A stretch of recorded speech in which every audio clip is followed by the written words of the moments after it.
Assalamu alaikum dear students. This is Reham Rehman and I'm your computer science teacher for grade 9. Our today's topic is flowchart symbols. So dear students, आज के lecture पे हमें move करने से पहले हम एक क्विक सा रिकैप ले लेते हैं अपने लास्ट लेक्चर का.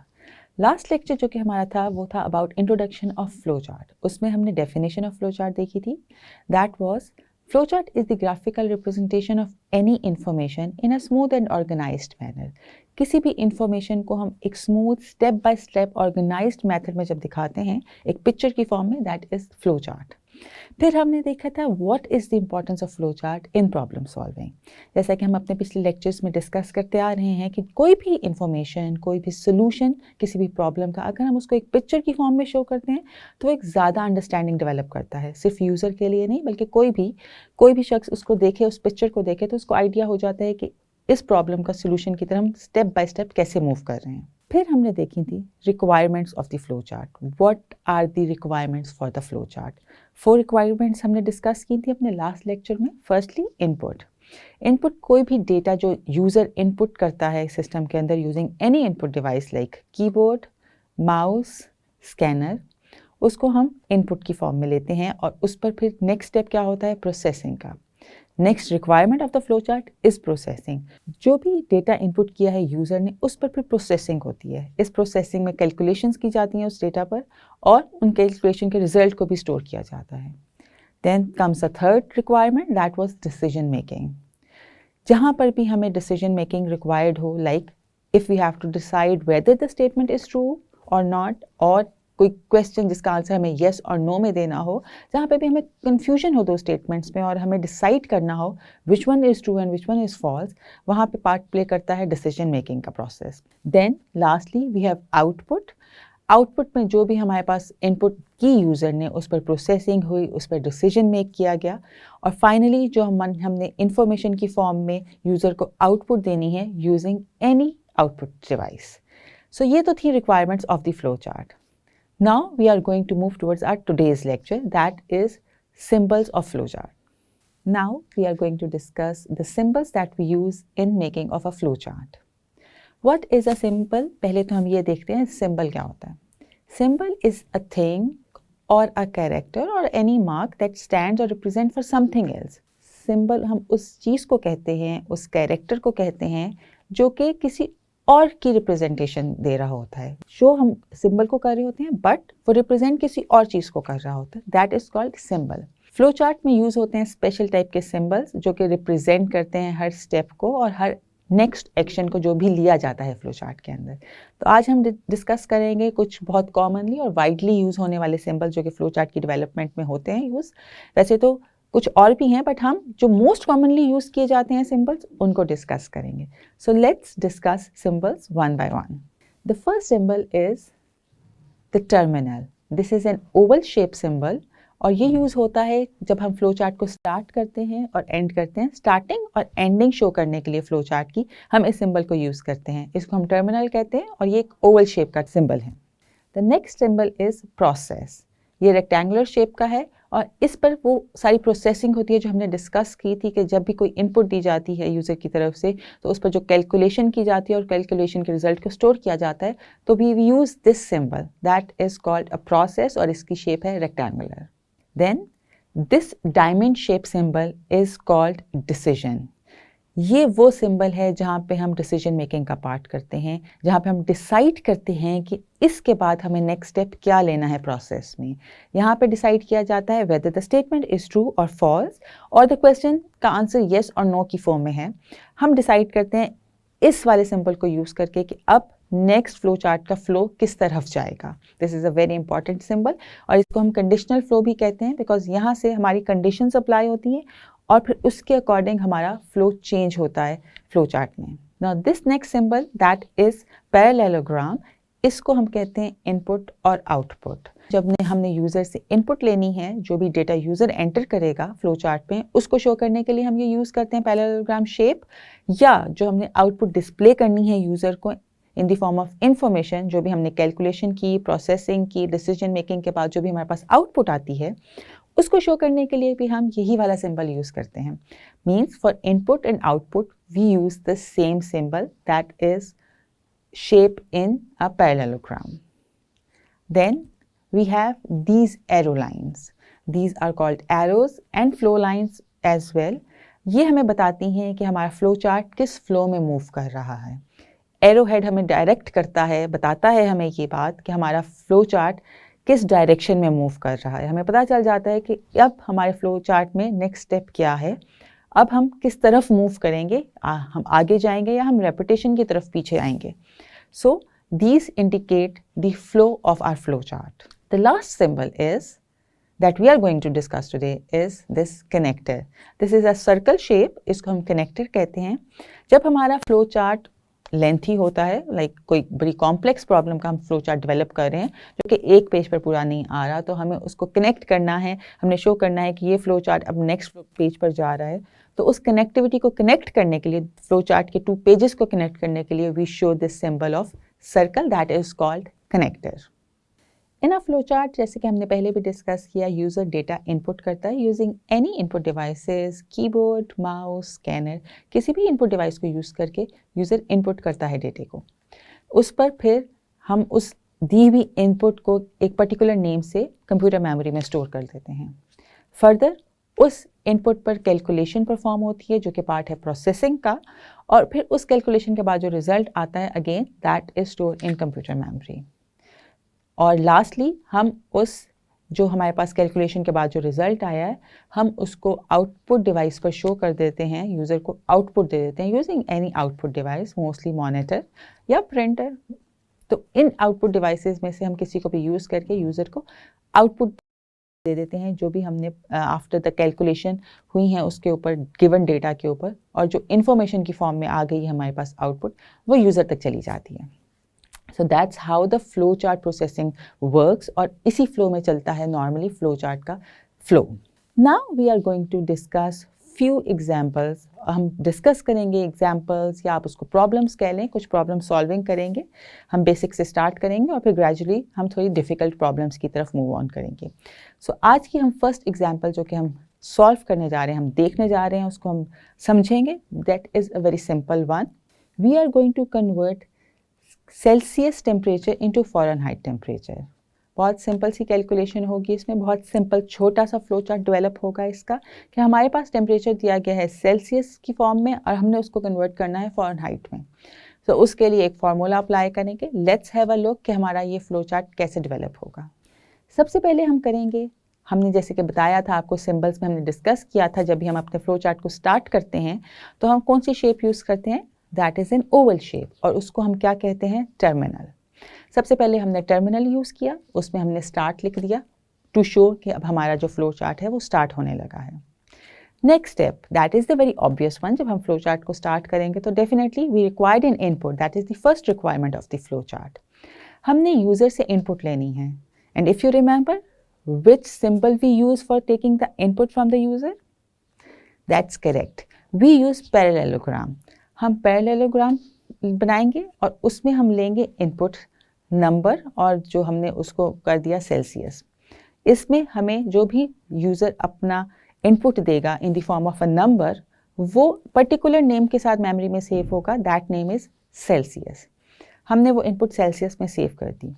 Now what is going to be the next step. अब आगे कौन सा पार्ट होगा, इनपुट आ गई, हमने अपना फ्लो चार्ट स्टार्ट कर दिया, इनपुट ले ली यूज़र से. Now the next step is the processing part. अब हमने प्रोसेसिंग करनी है, दी हुई इनपुट पे हम प्रोसेसिंग करेंगे सो दैट द इनपुट जो हमें यूज़र ने दी है इन द फॉर्म ऑफ डेटा, उसको हम एक यूज़फुल इंफॉर्मेशन की फॉर्म में यूज़र को आउटपुट शो करें. सो प्रोसेसिंग के लिए हमने कौन सा सिंबल यूज़ करना है, हमने डिस्कस किया था, that is a rectangle. Rectangle shows that now we are going to perform some processing on the given data.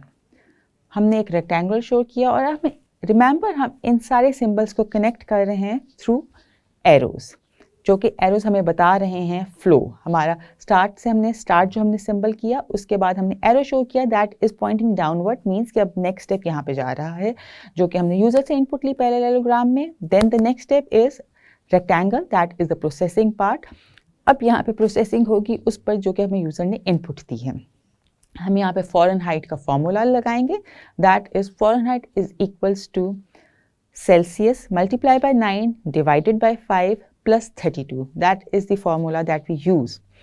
इस फॉर्मूले में हमारे पास सेल्सियस की अमाउंट जो भी फिगर लेनी थी वो हमने यूज़र से ले ली है. इनपुट रिमेंबर हमने सेल्सियस में स्टोर की है, वो यहाँ पे आएगी, फिर उसको हम मल्टीप्लाई करेंगे 9 से, जो रिज़ल्ट आएगा उसको डिवाइड करेंगे 5 से, देन जो रिज़ल्ट आएगा उसको हम प्लस कर देंगे 32 में, और वो वैल्यू स्टोर हो जाएगी अगेन फ़ारेनहाइट में. Processing is done. Now what is the next step? Do we require any decision making in it? हमारी प्रॉब्लम क्या ऐसा कुछ बता रही है कि हमें कोई डिसीजन भी लेना है इसमें? No, the problem statement is very simple. We just have to convert Celsius into Fahrenheit. तो हमें कोई भी डिसीजन रिक्वायर्ड नहीं है इसमें.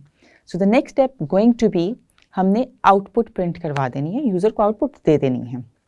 Again we will use a parallelogram, और उसमें हम प्रिंट की कमांड यूज़ करते हुए, क्योंकि हमने फ़ारेनहाइट में अपना रिजल्ट स्टोर किया था, तो हम फ़ारेनहाइट लिखेंगे आगे, ताकि वो फ़ारेनहाइट से वैल्यू एक्सट्रैक्ट करेगा कंप्यूटर और उसको प्रिंट कर देगा जो भी आउटपुट डिवाइस हम यूज़ कर रहे हैं उस पर.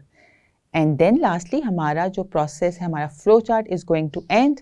Again we will use the terminal, और हम उसको एक जो कि हमारा ओवल शेप में है उसमें हम एंड लिख देंगे, शोइंग कि we are done with the flow chart. ये बहुत ही सिंपल और बेसिक सा फ्लो चार्ट था. यूजिंग अ फॉर्मूला हमने सेल्सियस को कन्वर्ट किया फ़ारेनहाइट में और अपना फ्लो चार्ट बता दिया. अब इस फ्लो चार्ट को देखते हुए कोई भी समझ जाएगा कि कैसे, किस फ्लो में और कौन कौन से स्टेप्स लेकर हम अपनी प्रॉब्लम को सॉल्व कर रहे हैं. आई होप ये वाली बहुत सिंपल सी एग्जाम्पल आपको अच्छी तरह से समझ आई होगी और इसमें कोई कन्फ्यूजन नहीं होगी, because that's a very simple and basic flow chart that we have made and discussed. Now we are going to see our next problem that says we have to find the acceleration of a moving object with given mass and force applied.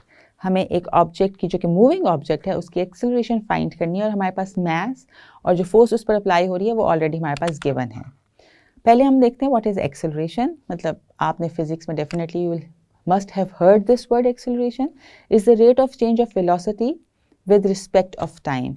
किसी भी object का rate of change of velocity, velocity क्या होती है? The speed of something in a given direction.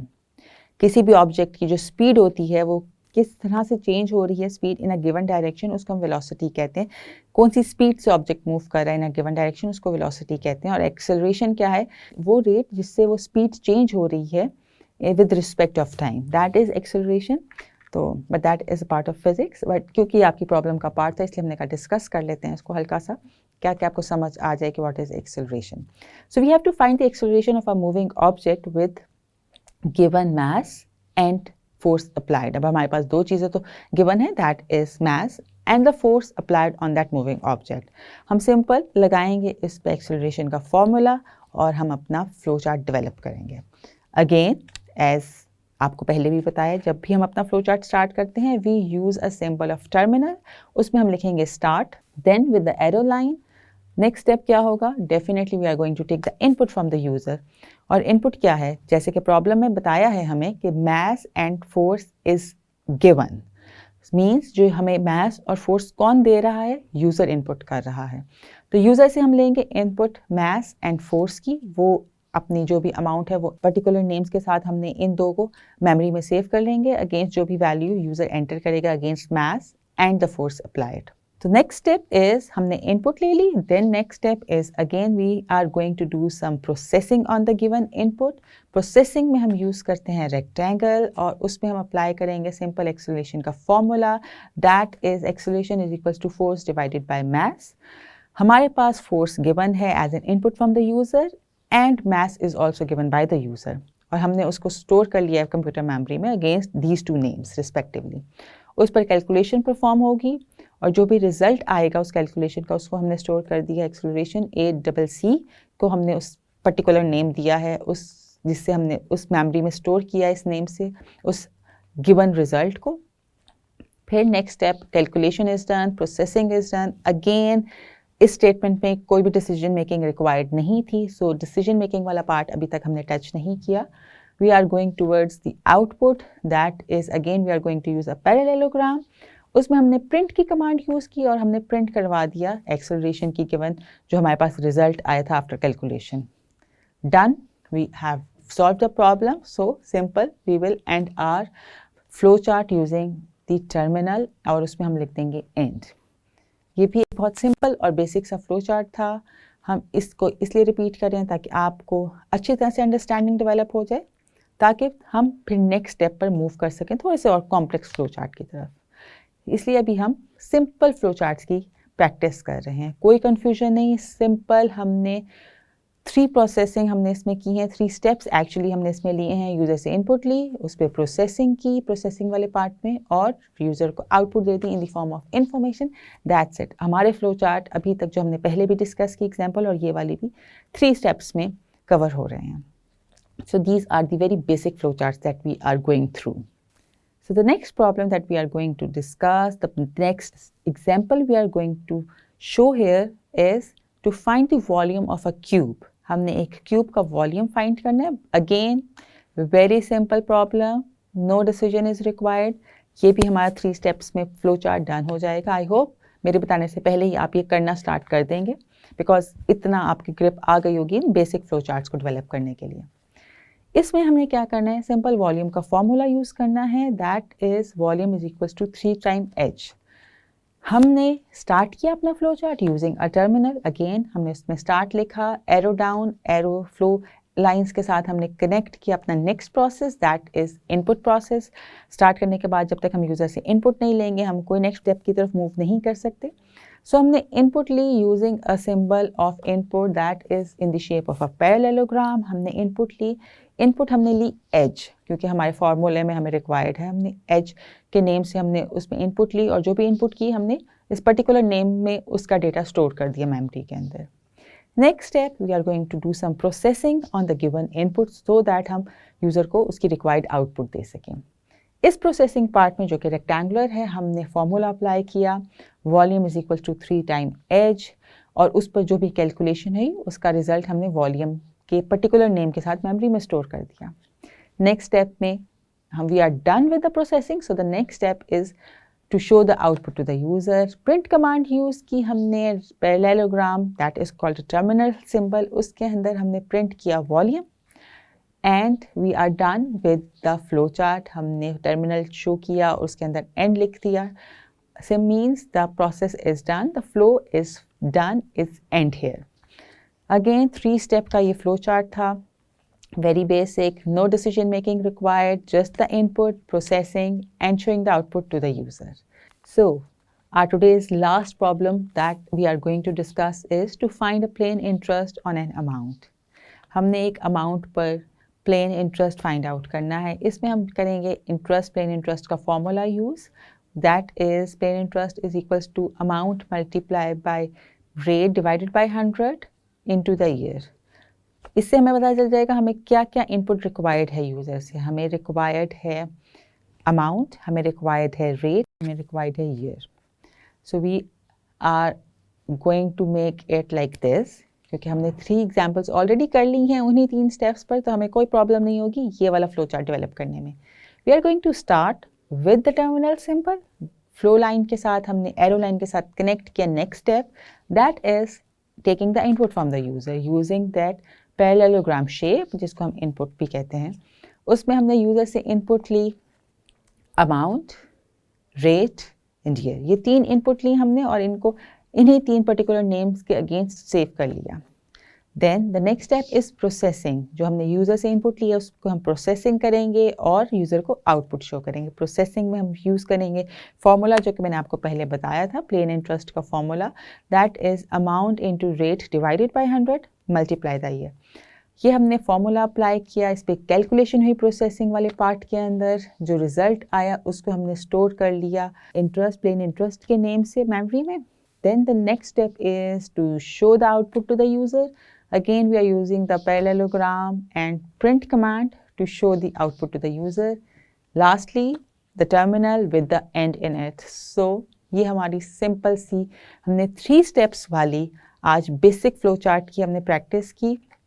4 examples हमने discuss की। Hopefully आपको बहुत अच्छे से clear हो गया होगा कि ये वाले flow chart जो simple 3 steps में होते हैं, input, processing and output, कैसे उनको develop करना है।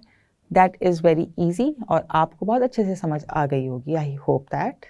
So dear students, आज के लेक्चर में हमने देखे What are the symbols that we use in making a flow chart? उसमें हमने डिस्कस किए टर्मिनल को, हमने डिस्कस किए इनपुट आउटपुट को, प्रोसेसिंग को, डिसीजन मेकिंग के सिंबल को, arrow lines and the connector. ये कुछ बेसिक और बहुत कॉमनली यूज़ होने वाले सिंबल्स थे फ्लो चार्ट के अंदर जो कि हमने डिस्कस किए। फिर हमने आज 4 बेसिक एग्जांपल्स की, basic example of the flow chart जिसमें सिर्फ 3 स्टेप्स रिक्वायर्ड थे, taking the input from the user, then doing the processing on that input, और फिर हमने जो प्रोसेसिंग की उसका रिजल्ट हमने यूज़र को आउटपुट की फॉर्म में दे दिया। आज के लेक्चर में इतना ही था। आई होप आपको बहुत अच्छे से समझ आया होगा। इंशाल्लाह हम मिलेंगे अपने नेक्स्ट लेक्चर में, तब तक के लिए अपना ख्याल रखिएगा। अल्लाह हाफिज़।